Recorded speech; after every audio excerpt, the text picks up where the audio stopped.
1º de maio, Dia do Trabalho. Mas 1º de maio de 2020, com certeza, vai ser um dia do trabalho totalmente diferente. Acho que para todo mundo é um ano com muito desafio, tanto para o empregador quanto para o trabalhador. A gente vai ter que reinventar uma série de coisas, como a gente trabalha, como a gente emprega, como a gente empreende. E para falar sobre isso, o Trias do Sucesso tem feito uma série de entrevistas, na verdade, essa semana toda, que é o futuro do trabalho pós-pandemia. E a gente está trazendo sempre para vocês aí um especialista na área do turismo, da educação, os alunos que cursam também aqui o Trilhas do Sucesso, para trazer as suas experiências. E hoje a nossa conversa vai ser com o Carlos Vasconcelos, que é o diretor da Avante Brasil, que tem uma vasta experiência sobre educação e tecnologia e vai compartilhar com a gente um pouco desses desafios que ele tem sentido na pele, né? Muito boa tarde, Carlos, seja bem-vindo. Oi, Alexandra, boa tarde também aos ouvintes e à audiência aí do Trilhas de Sucesso. Carlos, conta pra gente, vamos fazer uma mini retrospectiva aqui, como é que era antes dessa paralisação, né, antes de março? Quais os desafios que você sentia como empresário na hora de contratar, na hora de contar com a mão de obra especializada? Qual era o cenário que você tinha em mente antes disso tudo acontecer? Olha, Alexandra, assim, acho que a primeira coisa é que a gente está vivendo numa sociedade onde o volume de informação é muito grande, né? E esse volume imenso de informação, muitas vezes, faz com que as pessoas confundam informação com formação, né? Então, a grande dificuldade que a gente vinha enfrentando, né, é própria da maioria das empresas, principalmente na área de tecnologia, em que as pessoas se consideram experts em qualquer assunto pelo fato de terem lido sobre alguma coisa, né, em algum lugar, né?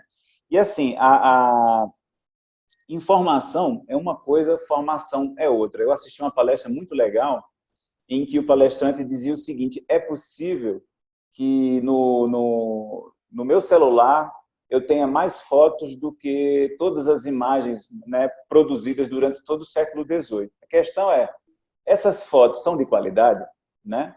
Então, quais são as fotos que têm mais qualidade? As minhas fotos ou as que foram produzidas no século XVIII, né? Então, assim, as pessoas estão tendo muita dificuldade de separar o joio do trigo, ou seja, o que é informação de qualidade e o que é o que a gente chama de desinformação, né? E esse trabalho, ele é muito difícil, né? É muito difícil. É preciso você ter, dentre outras coisas, uma formação de qualidade, né? E, assim, no que se refere também à informação, a gente tem um problema que a gente chama na área de tecnologia de Big Data, né? Ou seja, por exemplo, o meu celular, ele com certeza deve ter, eu devo ter conhecimento de 10% das funcionalidades do que ele de fato faz e do número de informações que ele gera, não só ele mesmo, mas os aplicativos, mas os mecanismos de busca, né? Ou seja, o meu carro, o meu celular, a minha casa, a minha televisão, tudo produz, primeiro que eles estão, né, tudo conectado e tudo produz uma quantidade imensa de informações, né? E assim, as pessoas estão completamente assoberbadas de informação, né? Elas estão saturadas de informação e a gente, por não ter a formação adequada, a gente não tem as ferramentas que são necessárias para saber selecionar as informações que são importantes daquelas que são perfumaria ou são desinformação porque não são verdadeiras, né? Então, a gente enfrenta muito isso no ambiente de trabalho, porque a gente muitas vezes vai contratar uma pessoa, a pessoa tem, né, um alto nível de formação, às vezes, mas ela não é capaz, por exemplo, de distinguir informação de qualidade da informação sem qualidade, ou ela não tem competências emocionais, que não tem nada a ver com as habilidades que são técnicas, né? Então, assim, não sei se eu for adiantando algum tema, você diz, olha, essa aí eu já ia te perguntar, mas assim, essa pandemia ou essa crise que a gente está vivendo, esse isolamento que a gente está vivendo, ele, ele só está acelerando, né, uma série de mudanças que a sociedade já vinha vivendo, né? E as empresas na área de tecnologia, elas, de certa maneira, até pela natureza da sua atividade, elas se posicionam à frente desse movimento, né? E aí outros setores estão tendo mais dificuldades. Mas, por exemplo, a Avante Brasil, que é uma empresa de educação à distância e, portanto, de tecnologia e educação, a gente tem sofrido, mas tem sofrido bem menos do que muitos setores, né? Todos os nossos, eu estou aqui na empresa agora, né? E eu estou sozinho, né? Todos os funcionários estão trabalhando em home office. E essa cultura organizacional, para você manter a sinergia, para manter todo mundo trabalhando, né, com qualidade, sendo que cada um em um local diferente, é um desafio para a gente, mas com certeza é um desafio muito maior para outras empresas. Então, esse é um dos desafios que a gente está vivendo agora. Eu até ia te perguntar, mesmo sendo uma empresa de tecnologia, você diria que é dispensável esse contato humano, esse convívio, isso faz parte, isso promove também novas ideias, um ritmo diferente, ou é dispensável no caso das empresas de tecnologia? Olha, eu diria o seguinte, o contato pessoal não significa qualidade de conexões, né? Ou seja, a qualidade das conexões humanas que você estabelece não está ligada diretamente ao contato físico, né? Muitas vezes você guarda uma conexão, por exemplo, afetiva com alguém muito mais profunda, que está no outro lado do mundo, e as pessoas ao seu redor, você se sente sozinho perto delas, ou você se sente isolado delas. Então, não é dizendo que a presença física das pessoas é dispensável, mas eu não acho que ela seja condição para que uma empresa bem gerenciada funcione, ou para que o relacionamento entre as pessoas seja com conexões de qualidade. Eu acho isso. É profundo isso. E com relação aos setores, quais setores você acha que sentiram mais, que foram muito impactados, assim, da noite para o dia tiveram que paralisar as suas atividades? E quais setores se tornaram mais aquecidos até por conta dos serviços emergenciais e tal?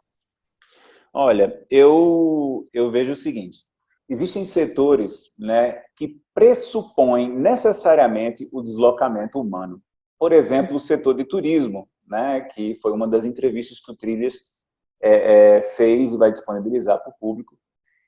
O setor de turismo, ele foi assim, foi um tiro de fuzil, né? O setor ele foi paralisado quase que por completo, porque ele pressupõe o deslocamento das pessoas. Existe, né, há muitos e muitos anos uma história de turismo virtual, mas este sim tem grande dificuldade de ser substituído pelo presencial, né? Porque uma coisa é você ir para a praia, né? Outra coisa é você ler sobre isso, você ver um vídeo sobre isso. Entrar no mar é uma experiência que pressupõe o contato, pressupõe a presença física, né? A energia é completamente diferente. Então, assim, o setor de turismo foi muito afetado.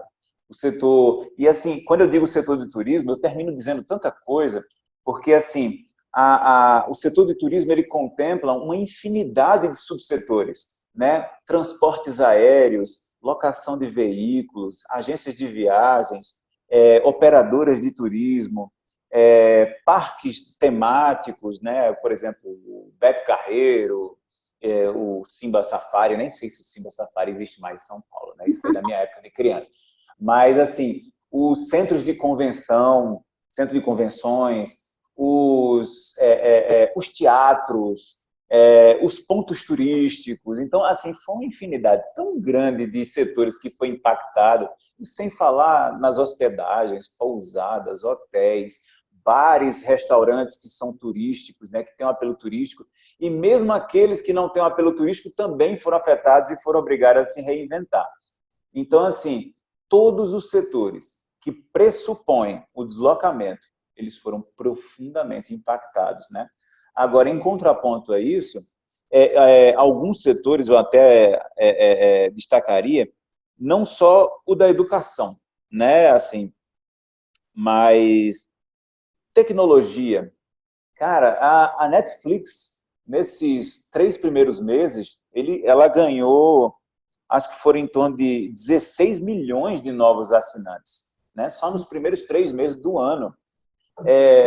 Empresas como das mais variadas, a FGV e outras empresas que trabalham com a disponibilização de conteúdo, de conhecimento ou de serviços online, elas explodiram, né? O nosso setor também, o setor de educação à distância, a gente tem muitos contratos governamentais e, assim, alguns, eles, por uma questão de disponibilidade orçamentária dos órgãos, eles estavam sendo relativizados. Os órgãos pensando assim, poxa, talvez a gente não possa renovar e tal. Agora, não tem risco deles não renovarem, porque vai ser a única agenda positiva que o Ministério vai ter, que uma agência vai ter, que uma secretaria vai ter, porque é a única coisa possível, né? É a única forma. O governo do Distrito Federal está correndo, por exemplo, que a gente fica aqui no Distrito Federal, está correndo atrás de soluções que permitam os alunos ter aula, porque está se correndo o risco de se perder um ano inteiro letivo de um país inteiro. Então, assim, o setor de tecnologia, a tecnologia nunca foi tão demandada, né, como está sendo agora, e algumas empresas estavam preparadas, estavam nesse sentido, e aí tiveram essa pandemia, sem, claro, o sentido do oportunismo, né, mas no sentido de que elas tiveram isso foi um catalisador, né? Foi um acelerador desse processo, e aí as empresas estão conseguindo ganhar muito espaço com isso, é o nosso caso, e como tem empresas, por exemplo, no setor de saúde, o setor de saúde ele está imensamente demandado, e agora a sua importância, que nunca foi de relativização, né? Ele nunca foi escanteado, mas, de certa maneira, os profissionais de saúde, eles eles vão ser os verdadeiros heróis nacionais, né? Depois de tudo isso, né? Eles serão os grandes heróis. E a exemplo, por exemplo, do que eu vi uma vez, quando eu estava em Berlim, visitando um amigo, e acho que eram os curdos ou eram os turcos, que eles recebiam um salário extra porque depois da Segunda Guerra Mundial ajudaram a Alemanha a se reconstruir e tal. Eu acho que vai ser assim, sabe? Os profissionais de saúde, eles vão ser tratados como verdadeiros heróis nacionais, né?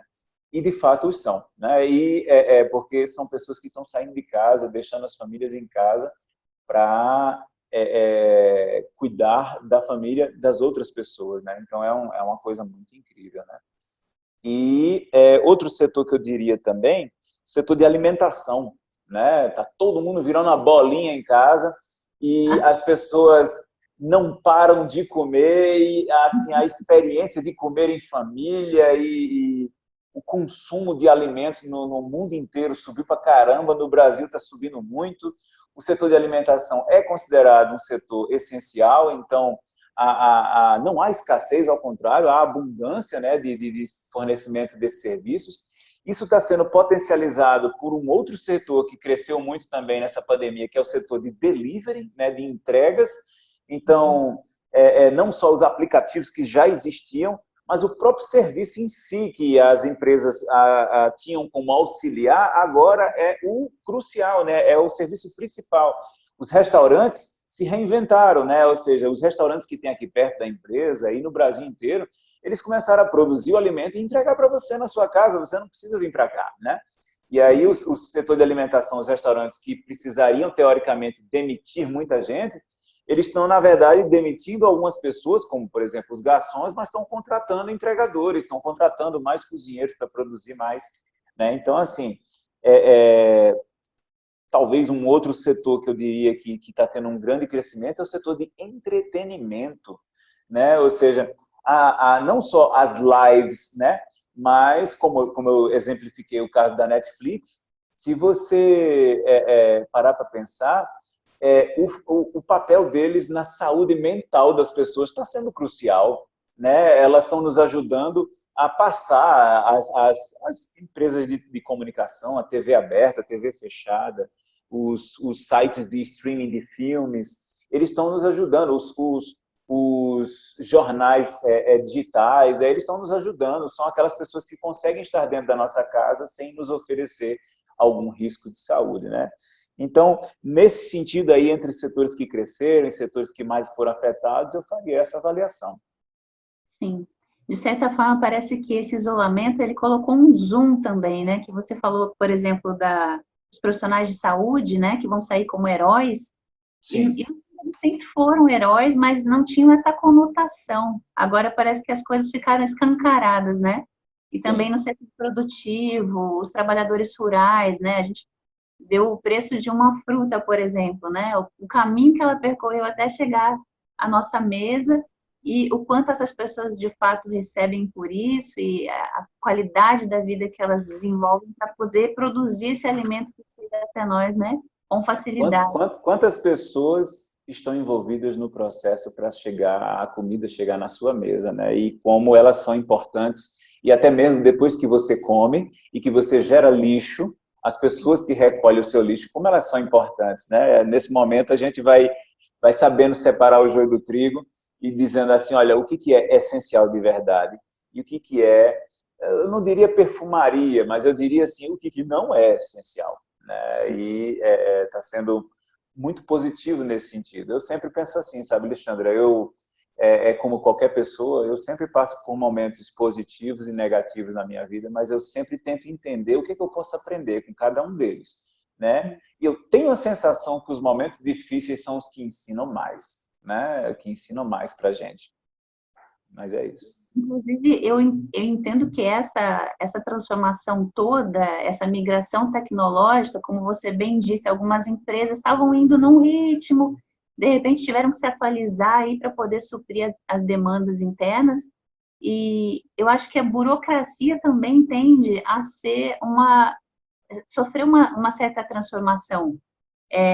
Atitudes, processos que a gente poderia fazer facilmente pela internet, sem demandar que você tire o seu carro da garagem, atravesse a cidade para entregar uma certidão, você vai poder fazer de casa. Eu acho que é um ponto positivo também disso tudo que a gente está vivendo, né? Pensando do ponto de vista da profundidade, né? Eu penso o seguinte, ser é prerrogativa daquilo que não muda, né? Daquilo que sempre foi e sempre será, né? O nosso mundo é composto de coisas que estão. Então, a gente vive, né, na verdade, uma mudança permanente. Essas mudanças já vinham acontecendo, há algumas reformas nesse sentido de desburocratizar uma série de coisas já vinham acontecendo, não só no Brasil, mas no mundo inteiro. A gente estava tendo aí reforma trabalhista, a reforma previdenciária, estava em pauta uma reforma administrativa, uma reforma tributária, e assim, e outras mudanças como essas que você falou, né? Por exemplo, uma coisa para mim, enquanto empresa, que assim foi uma revolução maravilhosa, uma coisa tão simples, não precisa mais você reconhecer firma de documentos que são emitidos pelo governo. Né? Puxa vida, se o camarada tem fé pública, por que eu preciso ir num cartório? Aí eu vou participar de uma licitação, documento ali com 1000 páginas, eu vou pegar e vou ter que reconhecer firma de tudo aquilo ali. Quer dizer, é completamente sem sentido. E é um dos grandes entraves para o desenvolvimento da economia do Brasil, é o excesso de burocracia. Né? Tem um ditado que diz o seguinte, no Brasil, tudo que não é permitido é proibido. Né? Ao contrário de, por exemplo, nos Estados Unidos, que tudo que não é proibido é permitido. Né? É uma diferença de visão. Parece a mesma coisa, mas não é. Né? E nesse sentido de transformações que virão, que já estão ocorrendo, como é que o profissional, como é que o trabalhador, aí você já falou um pouco dessa visão mais empresarial, e da visão do trabalhador, que também é uma expertise de vocês, da Avante, como é que ele pode se preparar para essas transformações? Teria uma dica de ouro aí? Como é que eu posso me preparar para ser um profissional pau para toda obra, que tenha mais competitividade na hora de conseguir uma vaga? Olha, eu acho que aí a gente volta um pouco para aquilo que eu falei lá no começo, né? A diferença entre informação de qualidade e formação de qualidade. A gente, no Brasil, a gente teve uma tradição durante muitos anos de uma formação verticalizada.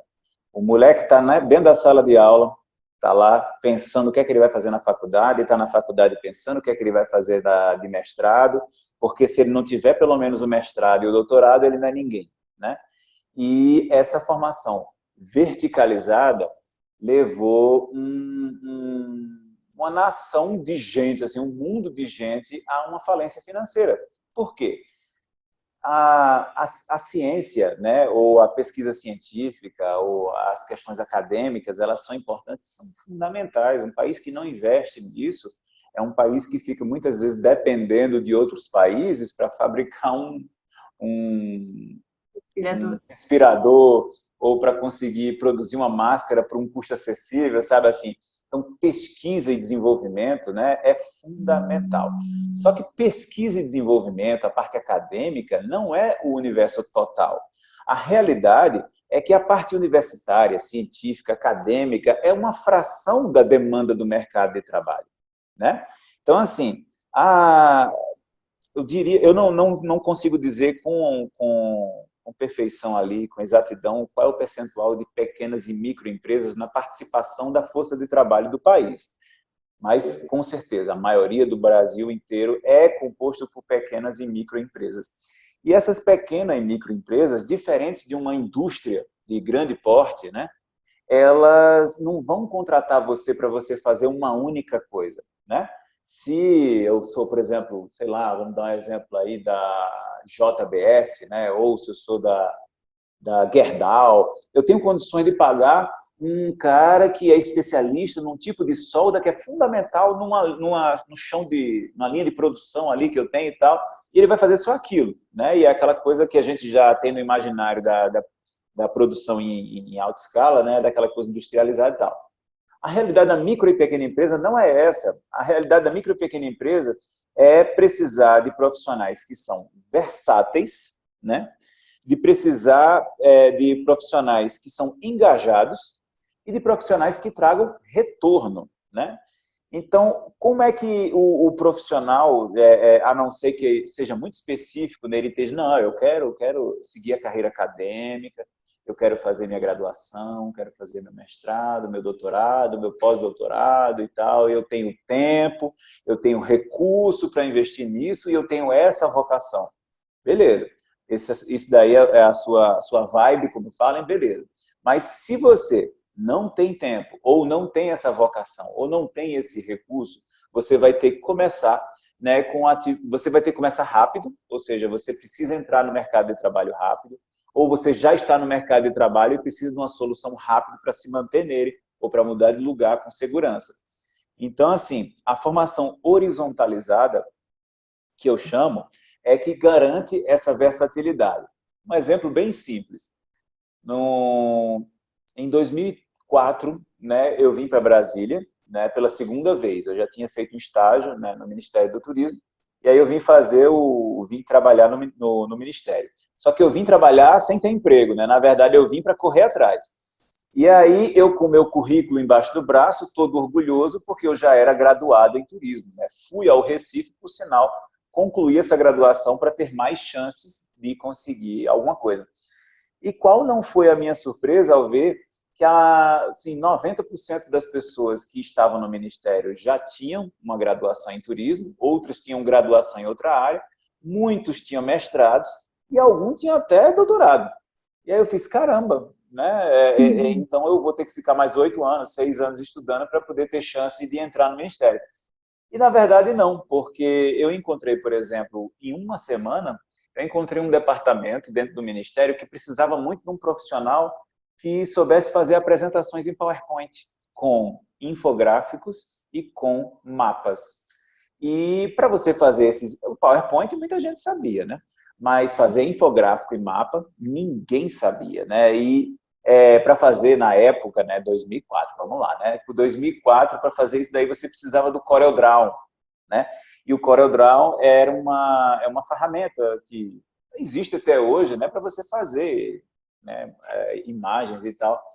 E aí, assim, A minha chefe, que virou minha chefe depois, né, na verdade, ela disse, olha, se você souber fazer isso, eu faço uma entrevista com você na próxima terça, que eu vou viajar, e aí a gente vai colocar para frente, se você passar. E aí eu fiz a entrevista, só que no final de semana eu fiz um curso rápido, um curso livre de CorelDRAW, aprendi, entrei no site do IBGE, puxei os mapas de todos os estados brasileiros, mantive aquela cópia ali comigo, aprendi como é que fazia, e rapidinho eu tinha uma habilidade que era a que faltava dentre os profissionais que estavam disponíveis ali no Ministério, né? E aí eu fui contratado. Então, assim, a dica de ouro, né, que eu daria para quem quer assim, reunir os requisitos necessários para passar bem dessa pandemia ou depois da pandemia conseguir rápido se inserir no mercado, seja versátil, seja engajado e traga resultados. Ser versátil é você não achar que você está numa gigante indústria, a não ser que você de fato esteja, mas você vai na Europa, por exemplo, você encontra lá dentro de uma Subway, né, ou dentro de uma McDonald's, o mesmo profissional que te atende para te servir o pão é o mesmo profissional que é responsável por receber o valor e é o mesmo profissional que é responsável por fazer a limpeza do lugar. Então, eles são profissionais que são versáteis, né? Então, se você hoje tem uma padaria, né, você espera que o padeiro saiba fazer pão. Mas se esse padeiro ele souber, por exemplo, atender bem as pessoas, ou se ele até souber te ajudar em alguma coisa do planejamento ou de novas técnicas para produzir pães com mais qualidade, com menor custo e tal, esse padeiro não vai ser demitido nunca. Ainda que inventem uma máquina que faz pão sozinha. Entendeu? O proprietário vai pensar assim, cara, mas ele é muito importante para mim, porque ele é versátil, né? É pau para toda obra, como o pessoal fala, né? E ser pau para toda obra não é você se formar em advocacia, em medicina, em física quântica e ser engenheiro. Não é isso, não dá, né? Só tem uma vida. Mas né, você ter uma profissão principal, aquela que é mais alinhada ali com a sua vocação e tudo, mas você também buscar essa versatilidade, e aí o papel da educação continuada, né, de você buscar se qualificar em outras atividades. Eu, por exemplo, sou apaixonado por vários temas, sabe assim, que não tem absolutamente nada a ver com o que eu trabalho, mas no dia que precisar, eu tenho pelo menos uma noção. Né? Então, se você vai trabalhar no escritório de contabilidade, não adianta você só estudar contabilidade. Por que não você também aprender um pouco sobre atendimento ao público, sobre planejamento estratégico, sobre gestão de recursos, sobre gestão de conflitos, aí você passar para a parte de desenvolvimento emocional também, você aprender um pouco de oratória, você aprender um pouco de 5S, né, de gestão de 5S. Tem tanta coisa legal, sabe assim, essa visão assim, ó, que a gente não enxerga nada para o lado, ela realmente leva muita gente a uma situação delicada. São muitos os profissionais com mestrado e doutorado que tentam, né, muitas vezes trabalhar aqui na Avante, que mandam vagas aqui para a Avante e tem dificuldade porque eu não estou precisando de ninguém com doutorado. Né? Com relação a cursos especificamente, teria algum que você indicasse como sendo um ponto de partida muito bom? Assim, no Trilhas, a gente divide os cursos em cursos de qualificação, que são profissões que não exigem nível superior e não exigem,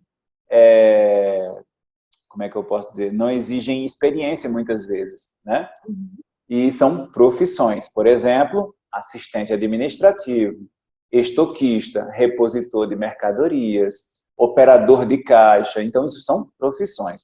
Agora, também é legal você focar em a capacitação, né? Ou seja, capacitação, a gente no Trilhas, né, que é uma iniciativa da Avante Brasil, né, a gente divide em habilidades técnicas e habilidades emocionais, né, ou competências emocionais.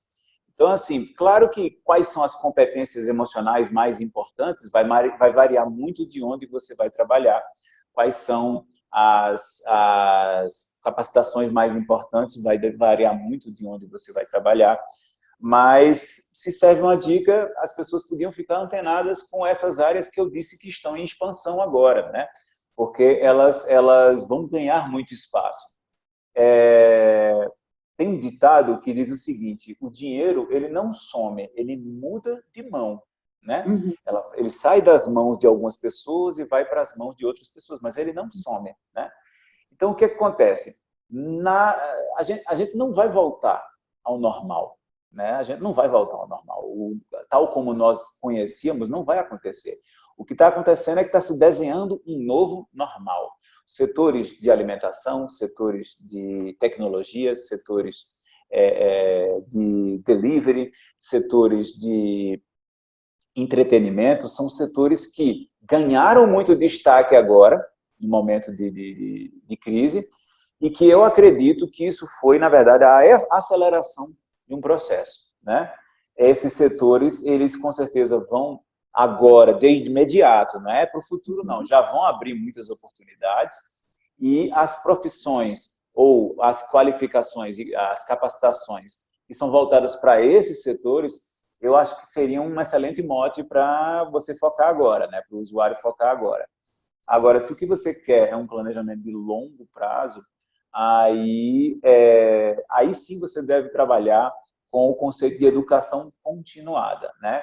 Você tem a vocação para ser jornalista, né? Então seja jornalista, mas mantenha-se atualizado.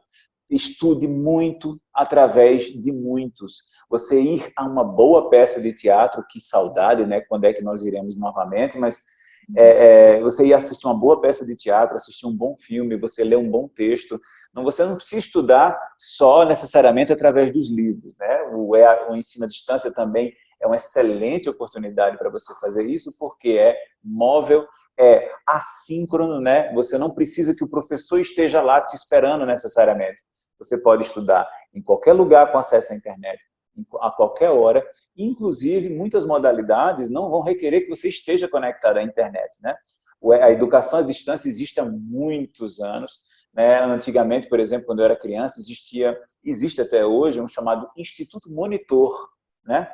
E as pessoas faziam inscrição, mandavam a cartinha, aí mandava a cartinha com o dinheiro, e aí voltava o livrinho, né? E essa pessoa estudava com o livrinho, e aí se formava em elétrica, se formava em pedagogia, se formava nessas áreas e que o cunho é mais teórico, né? E que é possível, como é possível hoje em dia, no ensino à distância, né? Online. E hoje em dia existe isso também, né? Por exemplo, no Trilhas, né? Que é um exemplo, que é uma iniciativa nossa, é possível você baixar a apostila de um curso e, não estando online, você estudar, né, aquele material, dar uma lida no material, você só precisaria estar online para poder fazer as avaliações, né, e as atividades essencialmente online. Então, assim, é isso. Eu acho que, no curto prazo, o que eu posso indicar, fique de olho nas atividades e nos setores que estão crescendo, e estão crescendo muito, né? Porque no curto prazo elas vão gerar muitas oportunidades, delivery, alimentação, entretenimento e tecnologia. O Brasil está migrando, né? É como eu disse, a gente está vivendo essa transformação já tem muito tempo, mas essa transformação foi acelerada. Nós somos um país essencialmente agrário, indústria primária, aí a indústria secundária, que seria a indústria, né, de fato, a poluente, a gente nunca conseguiu ser um país essencialmente industrializado, né? A gente meio que pulou essa fase para a indústria terciária, uma economia terciária, que seriam serviços e comércio. Aí tem a indústria quaternária, né? Que é a produção de serviços e produtos de alta tecnologia, né? E aí a gente também se aproximou mais desse do que da indústria de base. E tem, por último, a indústria quinária, né? Que o pessoal chama que é a indústria criativa, né? É a economia criativa, que é, por exemplo, o que a Globo sabe fazer muito bem, que a Netflix sabe fazer muito bem, que é vender serviços voltados ao entretenimento, à criatividade, e isso movimenta muito dinheiro, né? Eu acho que a gente está caminhando para o quarto e para o quinto setor. serviços e comércios de alta tecnologia, serviços e produtos de alta tecnologia, e indústria do entretenimento, né? Então, tecnologia, entretenimento e a base, alimentação, né? E a entrega disso, a logística para entregar isso daí, eu diria que são setores que no curto prazo vão gerar um grande volume de contratações. O setor de turismo, por exemplo, profundamente afetado por essa crise, deve levar um bom tempo para se recuperar. Acredito que os protocolos, né, de saúde, os protocolos sanitários dos países, até as barreiras internacionais se abrirem, vai demorar. Na medida em que elas se abrirem, não vão se abrir de uma vez, né? Vai ser muito mais difícil você transitar entre os países, as regras sanitárias vão ser muito mais exigentes, porque esse é um momento de trauma, né? Mas o trauma ensina, o trauma é pedagógico, né? O menininho põe o dedinho na tomada, leva um choque, ou ele morre ou ele não põe mais, né? Ele aprende com isso.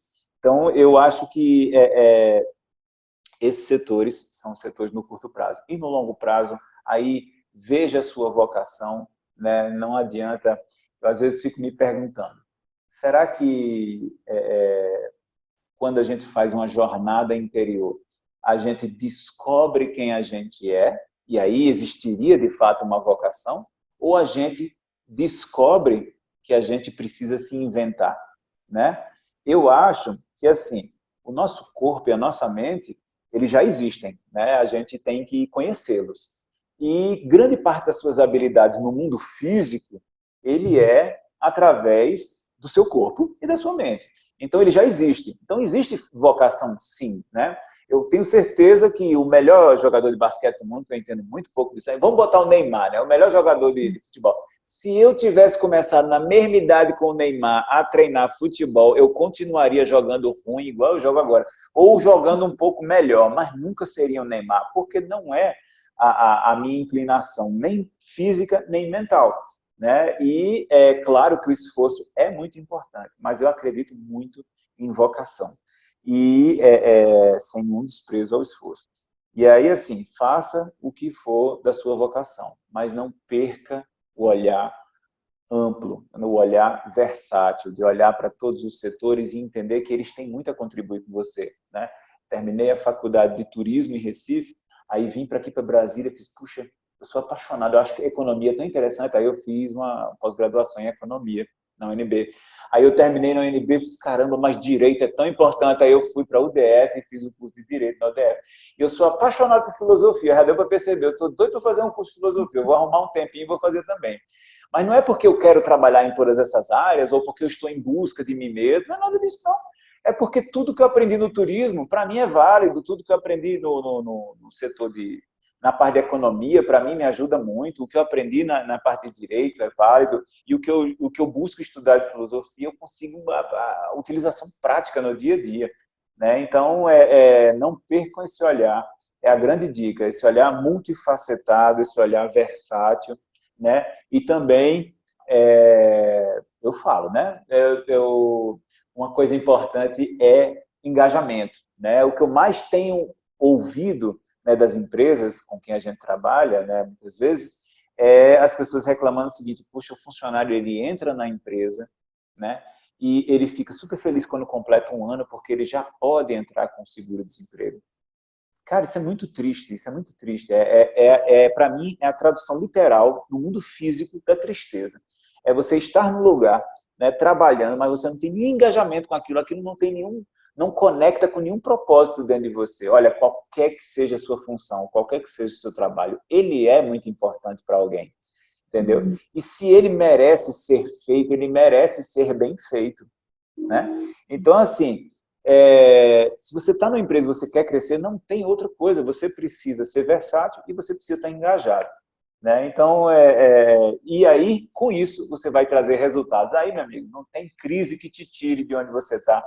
No máximo, você pode cair para cima, como o pessoal fala. Ou se cair para baixo, ainda assim você não bate no chão, você se levanta, né? Porque o mercado está em busca de pessoas assim. Muito bom. O primeiro resultado tem que ser para a nossa própria vida, né? de sim. acordo com tudo isso que você disse, e me lembrou da entrevista com uma aluna do Trilhas, a Débora, que é uma enfermeira e fez o curso de cuidadora de idosos. Ela disse que a pessoa pode estudar, inclusive, sem um propósito de trabalhar com aquilo, como você falou dos seus cursos, né? E, de repente, descobrir uma vocação, né? De repente, a pessoa fala, nossa, mas eu acho que eu tinha medo de ser um cuidador, mas aqui, durante o curso, eu estou vendo que eu consigo, sim. Toda aquela vontade de servir, vontade de ser alguém no mundo, ser útil, pode vir a se tornar uma profissão, por que não, né? E é uma pergunta até que eu queria te fazer, será que a gente tem que estudar só para focar num trabalho ou essa falta de engajamento que você falou vem dessa falta de propósito que as pessoas estão experimentando, né? Com tanta oferta, com tanta informação, de repente ela está sem se conhecer, na verdade, né?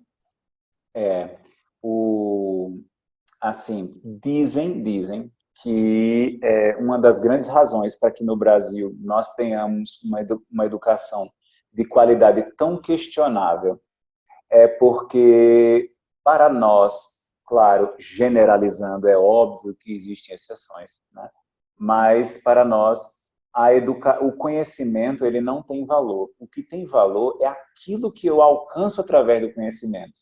Então, muitas vezes, a gente se submete a fazer uma faculdade, estudar 4 anos na universidade, ou estudar o que quer que seja, porque isso é condição para que eu alcance a outra coisa que tem valor. E o que é a coisa? É um carro, é uma viagem, é uma casa, é uma experiência. Então, assim, a gente precisa muito aprender a encontrar o valor no conhecimento por si só, né? Ou seja, o conhecimento ele não é um adjunto, né? Ele não é um complemento, ele é próprio, ele é um todo também, né?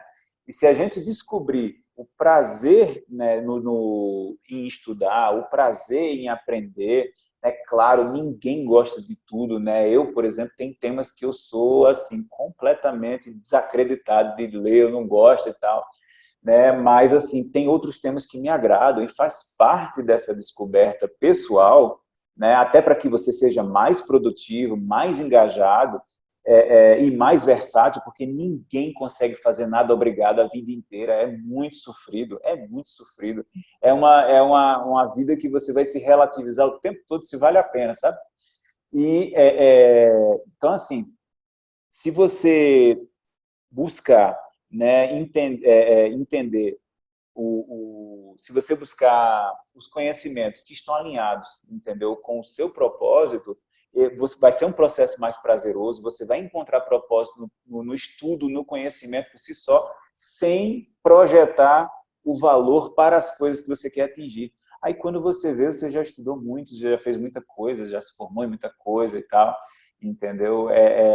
Torna o processo mais prazeroso, né? Eu não sei quem foi, mas era um filósofo que dizia que o tempo não é uma unidade de medida universal. Ele é uma unidade de medida que é pessoal e ela varia de acordo com a sua felicidade. Olha que legal, né? Então, quando nós estamos felizes, o tempo passa rápido. E quando nós estamos tristes, o tempo demora a passar. E essa percepção do tempo, de fato, é muito influenciada pelo nosso estado de espírito, né? Então, assim, para que você não se veja, né, esperando a vida passar, né, e com tédio, com a sua própria existência, né, achando a sua própria existência um tédio, que você curta a sua própria companhia, já que você vai ser espectador de si mesmo a vida inteira, então que você descubra o que você gosta.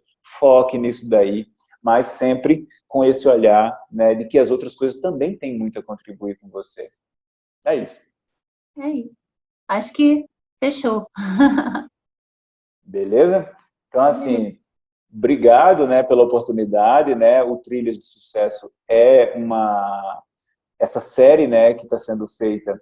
É um prazer muito grande poder contribuir com ela. É uma série da Avante Brasil, né, que na verdade o Trilhas de Sucesso é uma iniciativa da Avante Brasil.